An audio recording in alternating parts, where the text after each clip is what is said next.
सक्तीची वसुली केली तर गावातल्या झाडाले बांधून ठेवल्याशिवाय राहणार नाही। वसूल करायचे असेल तर अदानी अंबानी करा साले हो, आमचे वसूल करांतर ठोकल्याशिवाय आम्ही राहणार नाही। मीटिंग येईन, कारण याच्यात एक चांगलं लिहिलं गेलं का जी सक्तीची वसुली आहे ते थांबली पाहिजे। कालच बेलखेडेनं मला, कोण आहे तो माणूस शेतकरी, हा काय नाव आहे, बेलखेडे आर्वीतला 1 वाजता आत्महत्या केली। त्याच्या घरी बँकेवाले या पेरणीच्या टाइम मध्ये इतके वेळा गेले आणि याच्यानंतर शेतकऱ्याला सांगतोय गावात बोर्ड लावा, कोणी जर सक्तीची वसुली केली तर गावातल्या झाडाले बांधून ठेवल्याशिवाय राहणार नाही। आत्महत्या करायची गरज नाही आहे। वसूल करायचे असेल तर अदानी अंबानी करा साले हो, आमचे वसूल करांतर ठोकल्याशिवाय आम्ही राहणार नाही।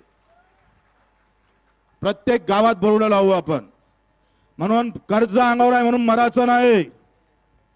जो येईन अंगावर आणि आमचं मरण जर जवळ करत असाल तर फक्त मला सांगा, मी त्याचा हिशोब घेतल्याशिवाय राहीन नाही।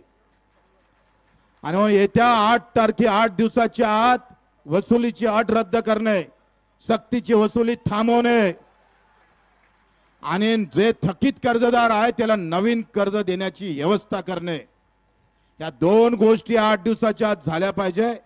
कमलताई गवई आल्या, त्यांना येऊन या इकडे, त्यांना घेऊन